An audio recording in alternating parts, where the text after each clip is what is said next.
DOCR Director Ben Stevenson and corrections staff and a prison ministry partner to make sure the families of those who are incarcerated receive gifts for the holidays. While many of us are celebrating this season with our loved ones, it's important to remember that those who are incarcerated and their families often feel that absence deeply. Before I turn it over to Dr. Stevenson, I want to acknowledge the incredible work of our DOCR staff. These individuals have some of the toughest jobs in county government. They don't always nearly get the recognition for what they do. Under Dr. Stevenson's leadership, our facility received full accreditation earlier this year, a reflection of the high standards, and I'm grateful for their commitment to treating people with dignity and for their dedication to creating opportunities for rehabilitation and growth.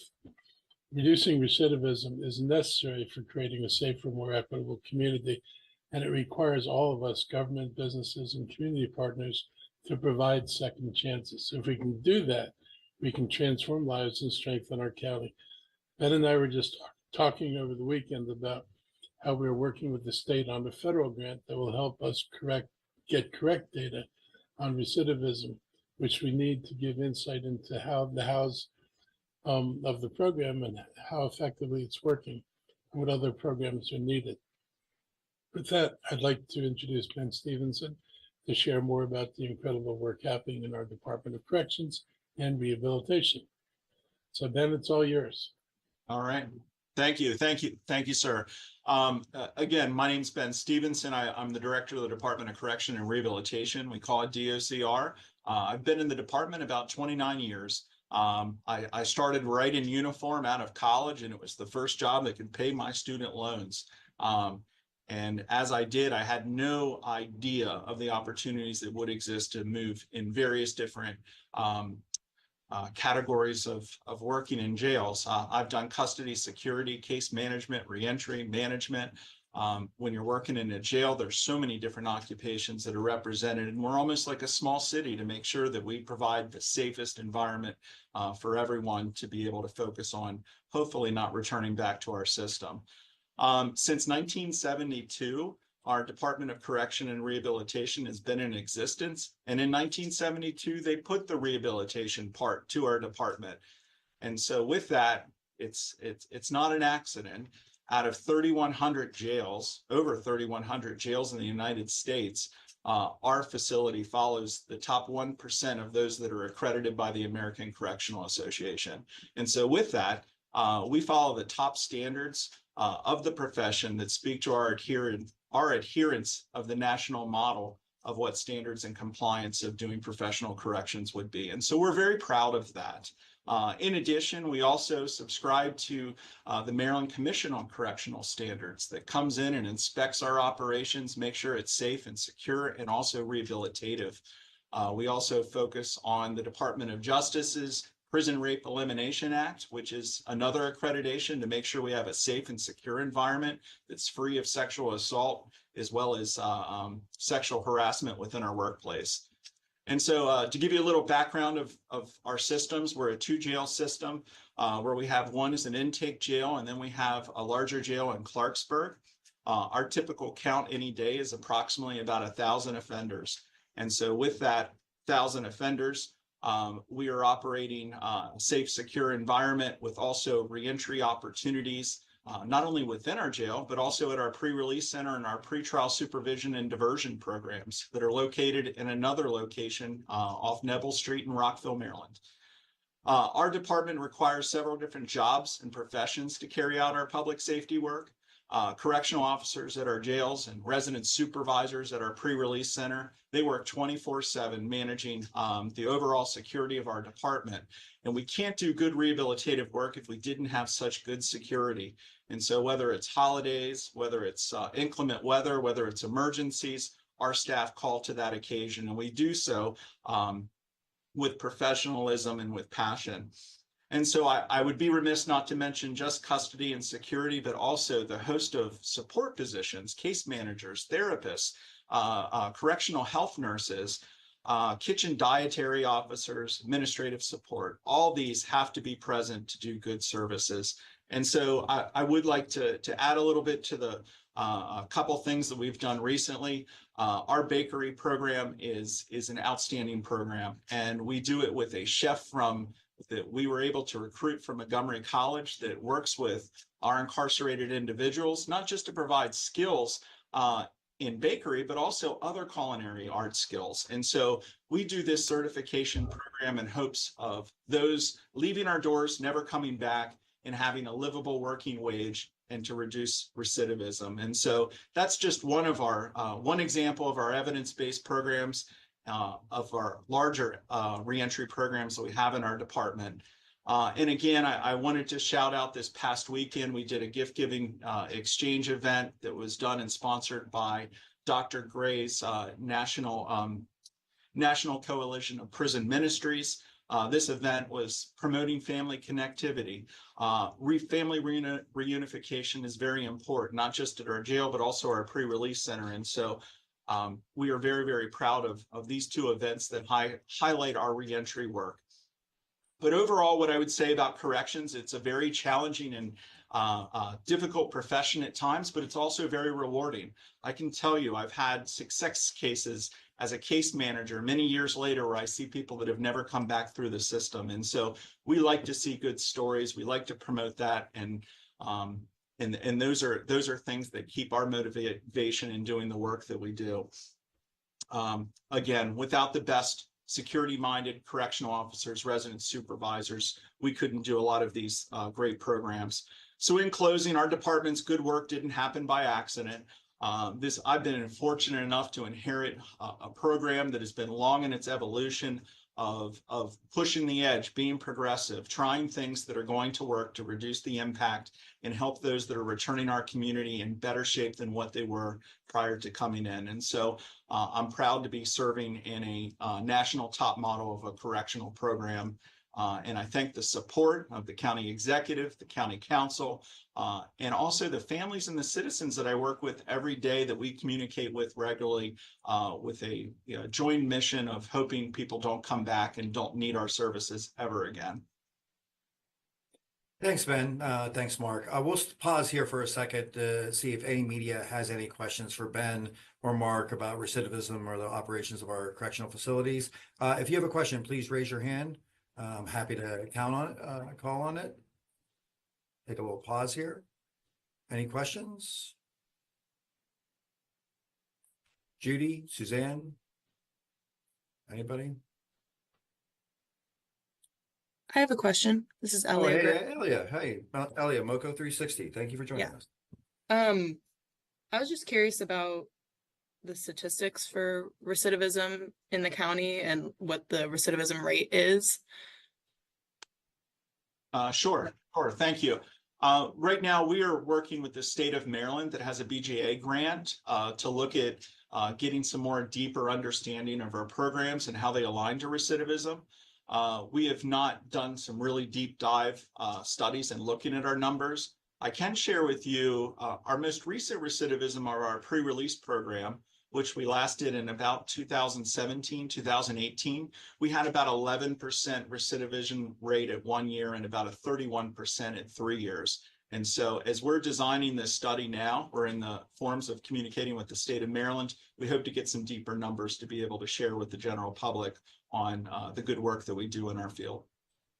Gotcha. Thank you. Thank you. Okay. Any other questions? I don't see any other hands up. No one is speaking up. So Director Stevenson, thank you for your time. Thank you for your efforts and all your employees there. So Mark, I'll turn it back to you. And thank you. And look forward to seeing you in the new year. And I do appreciate the work that our employees do there. It's really important. But coming into winter as we are, we have another cold weather week ahead of us. And as you know, the week has brought extremely cold weather to our area, and that puts many of our most vulnerable residents at risk again. And during an extreme cold alert, our shelters remain open to ensure everyone has a safe place to go. Shelter capacity is expanded in winter months, and outreach workers are out in the community, urging those without housing to come inside If you see someone in need of help, please call the homeless information line at 240-907-2688. It's open 24/7, and our outreach teams will follow up to connect people to a shelter and services. Extreme cold can be life-threatening, so let's do all we can to look out for one another. Speak kindly to those who may need help and encourage them to come indoors.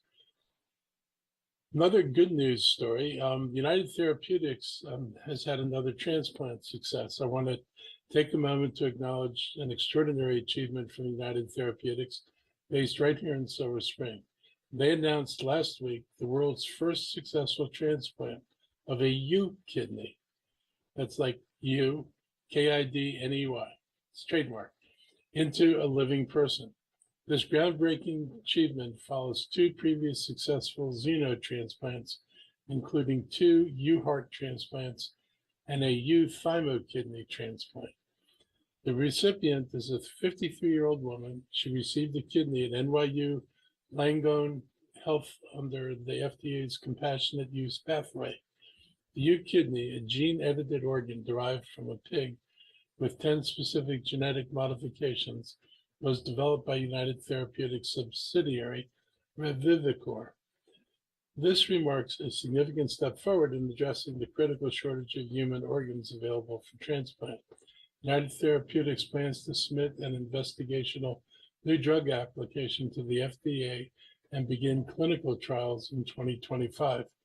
We're proud to be the home of United Therapeutics, and news like this is only going to help the company to grow and expand. And we're excited about this. This is the last media briefing of the year, and I appreciate all of you who tune in and join us every week or when you can. When we do this weekly briefing, we do it so you know what we're working on and what we're prioritizing, and also to be available for questions. Since this is the end of the year, I wanted to take a moment to preview something special we have planned for this Friday. In lieu of my weekly video message, I'll be sharing our Top 10 of the Year video. This marks the 4th year we've produced the year-end review video, and it's become a tradition I look forward to. Each time I try to keep it to 10 minutes, which if you know me, is pretty much impossible to do. So this year, I've just decided to throw out the clock. This year's top 10 list reflects a truly remarkable 2024, from celebrating our extraordinary residents and their accomplishments to making major projects on critical issues like economic development, climate action, and housing. It's been an incredible year, so stay tuned when it drops on Friday. That's a wrap for today's presser. We won't be back together until January 2nd. So you all have a nice long break where you can focus on enjoying the holidays. I hope all of you have fun things to do in the meantime. Take care, and best wishes to you all for the new year. Hey, okay, thank you, Mark. Any other questions that the media has about any other issues that's on your mind? We have any, please raise your hand, or you can feel free to speak up. Any, oh, Suzanne Pollock, MCM. Thank you, Suzanne, Hi, for joining us. thanks. Happy And holidays. happy holidays, everyone. I just wanted to, Mr. Elrich, get a feel for how you feel affordable housing went during 2024. It was different bills were introduced, controversy plans. And would you say there was progress made, or there's still too much to do, or how would you? There's a lot to do. I mean, the number of people with incomes below $50,000 who are spending more than half their money on rent is about somewhere around 50,000 folks. That's a lot of people out there in that box. And even people who make more than that struggle to find housing in Montgomery County. So I say that, the good thing is we've been able to do more and more developments, and there are some really big ones. We're working with one developer on a 500-unit project. We have another 500-unit project in process. We're able now to get higher levels of affordability and a wider range of affordability and a higher percentage of affordability as we make most of our deals. So I'm excited about where we've been able to go. I'm just, what I'm disappointed about is Park and Planning putting out their attainable housing strategy and telling people it was about affordable housing. And basically it has nothing to do with affordable housing. And as I've pointed out to you all before, I could show you the front page of their website where when they ask themselves this about affordable housing, they say it's not.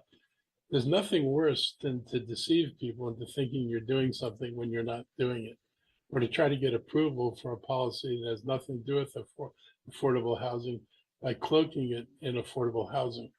And that's an unfortunate thing Park and Planning chose to do, but it's something we just have to deal with, and we're trying to deal with it. But our focus is to continue to do more. We're looking for more opportunities. I think we see more partners coming into Montgomery County than there were when I started doing this. There used to be only a couple we talked to. Now I see more people entering this space. So I think we're on a good track, but we got a long hill to climb. But we're going to keep climbing it. It's something we really seriously need to do.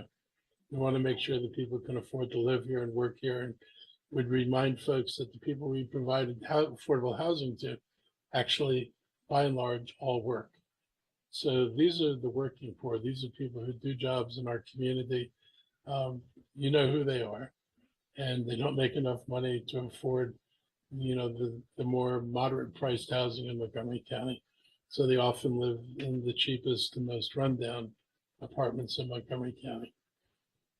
That's the reality, but these folks live here and they, should be able to find a decent place to live.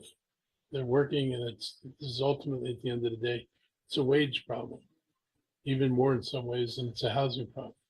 If people got paid fairly, we wouldn't be doing as much as we're doing right now, because they'd find housing and be able to pay for it. But it's what's being dealt right now. It's the world we're functioning in. We're doing as much as we can to try to bend the curve. Thank you. Thank you, Suzanne. Any other questions from the media? Go ahead, Elia.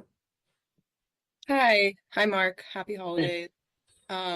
So I've been speaking to some businesses on Bonifant Street in downtown Silver Spring about the Purple Line construction and how it's been impacting their business.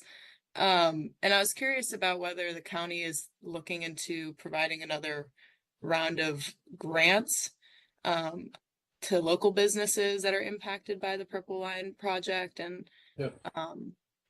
if you could talk about some of the work the county may be doing or planning to do. Well, we've given grants a couple of times now, and we'll probably be looking, we're probably going to need to look ahead to do some more. I mean, the folks who are there are harmed. This is all the state's doing.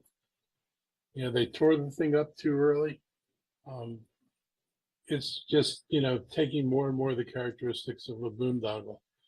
I think the governor actually referred to it as that. And this is Governor Hogan's puppy, and it's become incredibly expensive and incredibly poorly managed. And it's made it really hard for successive administrations to undo the damage that was done by what happened initially under the previous administration. So this is another one of those things where we just have to deal with it. And I believe we should provide support. I actually think the state should be primarily responsible for providing the support, because it's been, their inability to manage the contractors from the beginning that's kind of put us in this hole. So hopefully we'll get more help out to these businesses. They should not be suffering, and they shouldn't be forced out of business because of something the government did. Thank you. Thank you, Ellie. Judy Hertz. Hi. Happy holidays. Hi, same to you. I'm just wondering what kind of complaints or reports we're getting about drones in Montgomery County, given the sort of hysteria in New Jersey and other states. Are we hearing a lot in Montgomery County?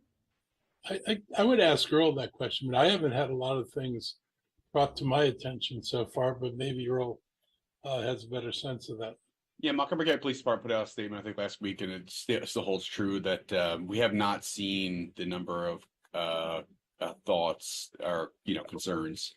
Obviously, with the area of flight paths, I think people are more accustomed to seeing what have seen, and so We have not seen or received, I haven't received any directly, and we've seen very little activity with regard to drone reports in Montgomery County. Thank you. Any other questions before we depart? Well, I just want to, someone who works with the media all the time, I just want to thank the media for always coming to these media briefings, as well as our working relationship that we have all the time. It's you definitely make my job easy here, and we appreciate your coverage. Before we leave, I also want to thank Dr. Bridgers and the HHS team for all the work they've done on these media briefings over the past year. Dr. Bridgers, do you or anyone on your team want to add anything this week? No, Scott, thank you for that. We also echo those sentiments. We appreciate the media and reporting all that we do for this county and keeping the county safe with the services that we provide under the Health and Human Services umbrella. It's an arduous challenge, but we're up to it, as you can see, day in and day out and every week. So we appreciate not only the ability to share that news, but also to support our county executive, Elrich, and all he does for this county.